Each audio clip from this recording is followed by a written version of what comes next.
तख्तापलट से जुड़ा एक बहुत बड़ा खुलासा हुआ है। कुछ खुफिया रिपोर्ट्स में दावा यह किया गया है कि तुर्की ने असद सरकार का तख्तापलट करवाया है। इसमें तुर्की का साथ अमेरिका और इजराइल ने भी दिया है। जब से यह खुलासा हुआ है तभी से अरब और मुस्लिम देशों में रेड अलर्ट जारी कर दिया गया है। क्या कुछ और हो रहा है, इस रिपोर्ट के जरिए समझिए।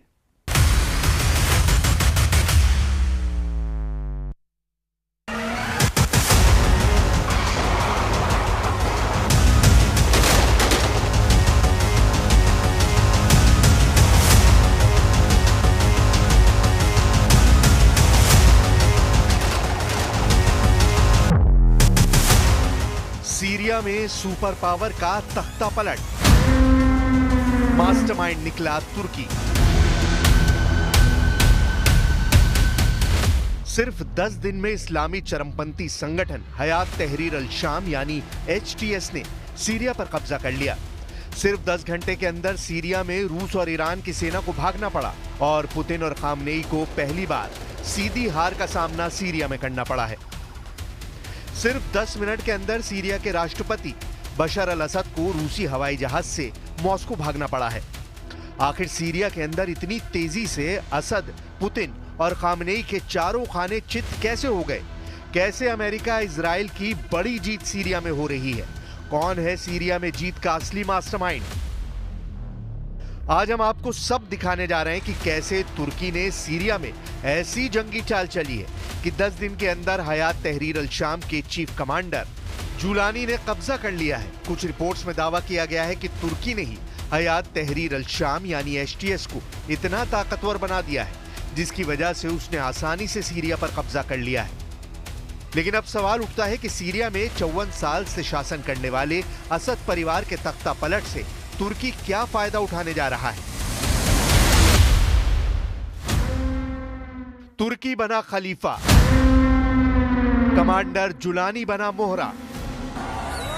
सीरिया को इस वक्त दो तरफ से रौंदा जा रहा है। इस्लामी चरमपंथी संगठन हयात तहरीर अल शाम के चीफ कमांडर अबू मोहम्मद अल जुलानी सीरिया को लूटने और कब्जा करने में जुटे हैं।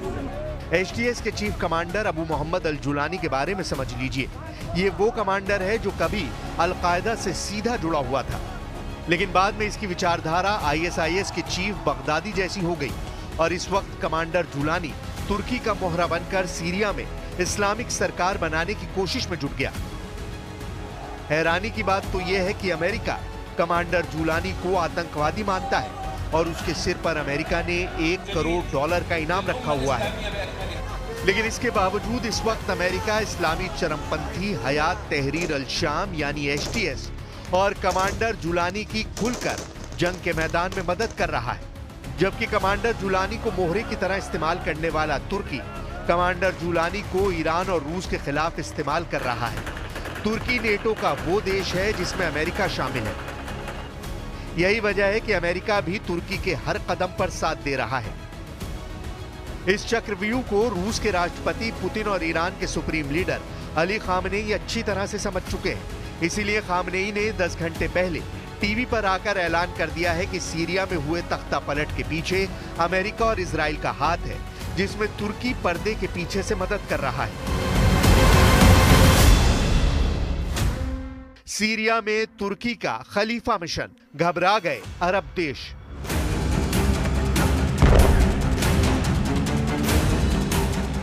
सीरिया में अचानक आए इस बदलाव से खाड़ी के कई मुस्लिम देश खौफ में आ गए हैं। सऊदी अरब, संयुक्त अरब अमीरात और मिस्र जैसे देशों को तेजी से अपनी रणनीति बदलनी पड़ रही है।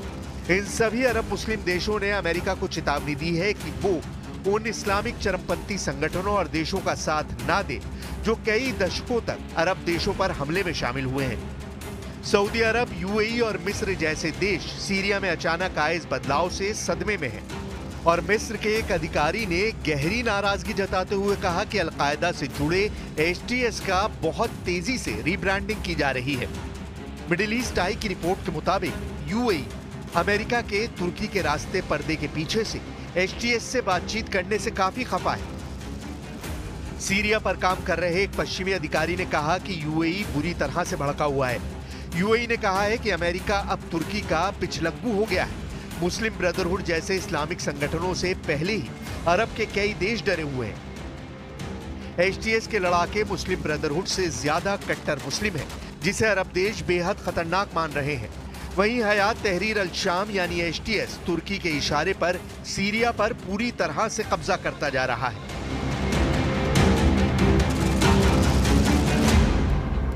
ये इत्तेफाक उफ्ताद महसूल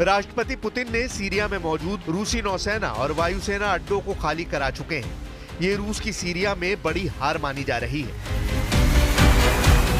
सीरिया के टाटस में मौजूद रूस के नेवल बेस में मौजूद रूसी पनडुब्बियां, युद्धपोत रूस ने सुरक्षित स्थान पर भेज दिए हैं। इसी तरह से सीरिया के खमीमिम में रूसी एयरबेस पर मौजूद रूस ने लड़ाकू विमानों, मिसाइलों, ड्रोन और एयर डिफेंस सिस्टम को सुरक्षित स्थान पर भेज दिया है। रूस को लगता है कि इस्लामी चरमपंथी संगठन एचटीएस के लड़ाके सीरिया में मौजूद रूसी सैन्य अड्डों पर हमला करके हथियारों पर कब्जा कर सकते हैं। इसी डर से पुतिन ने ये बड़ा कदम उठाया है।